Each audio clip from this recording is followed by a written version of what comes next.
So everybody has been talking about the mobile wallet vision.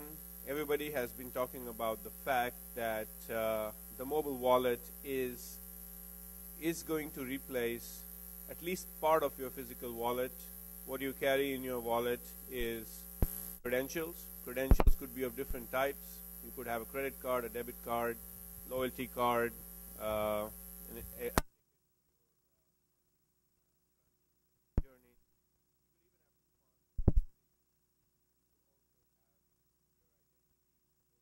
Or, uh,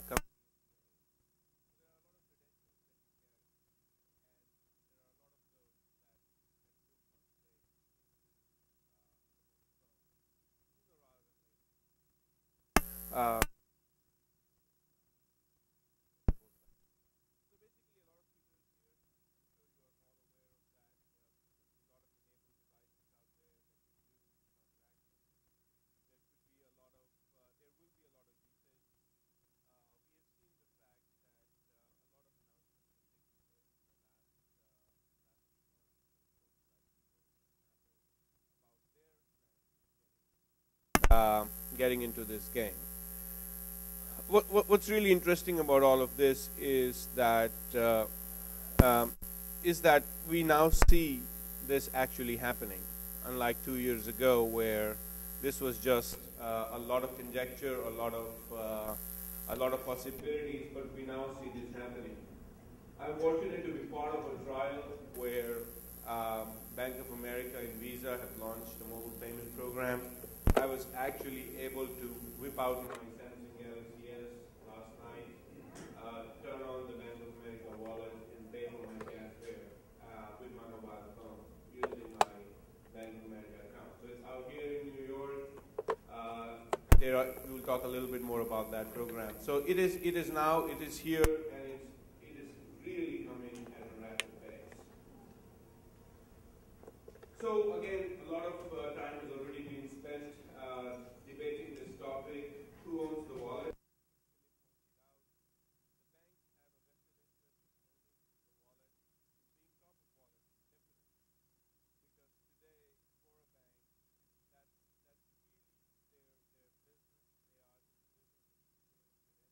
Credit credentials, debit credentials, they own your trust.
Looking to do, contrary to popular belief, they are not looking to replace Visa and MasterCard. I don't think so.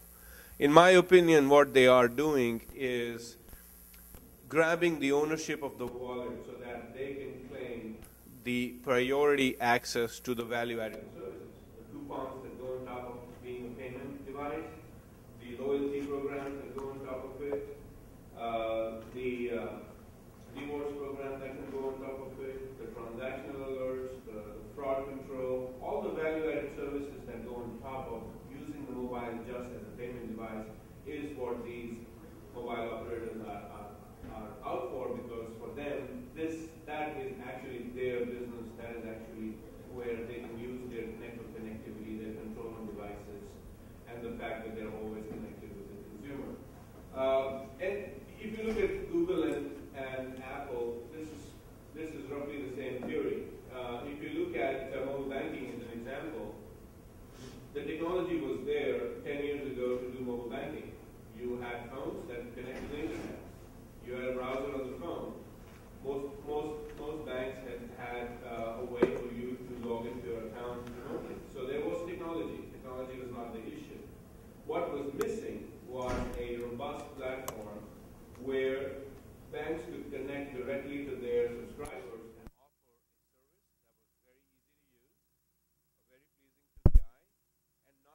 involving having to call somebody 10 times before figuring out how it actually works.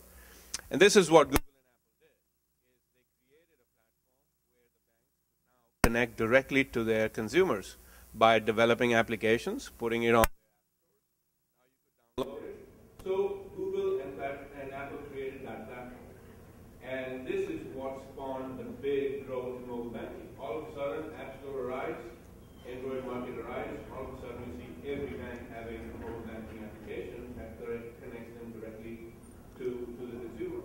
Before that could have happened, before that 2007 point of App Store being available, a mobile banking provider or a bank would have had to get into a direct relationship with a carrier, have had to engage in an R&D exercise to make sure their app gets loaded on the device.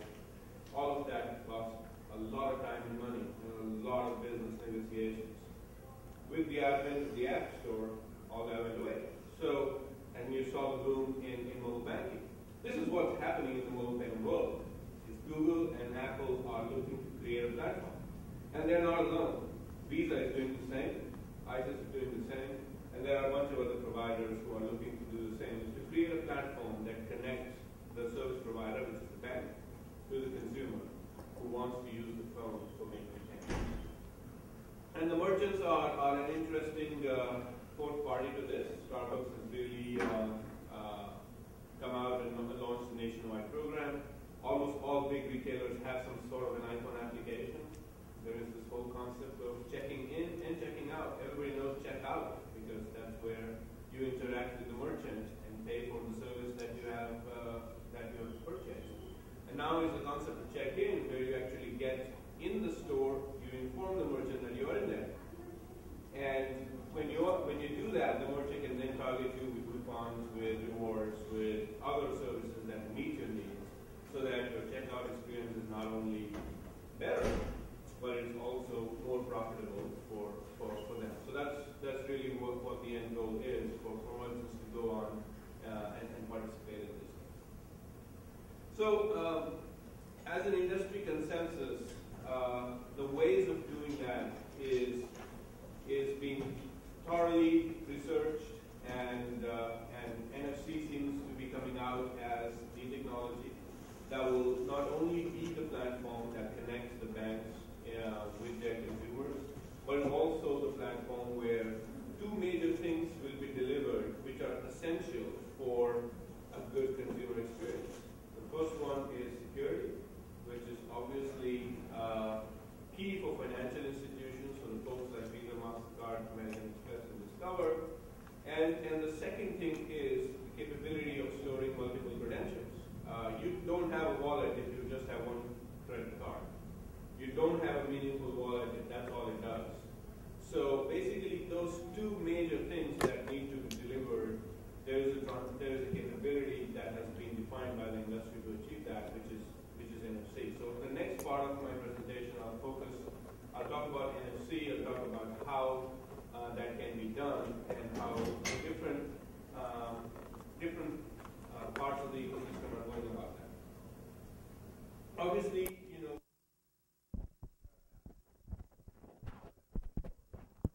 One, two, one, two, one, two, one, two, one, two, two, two, two, two.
PayPal.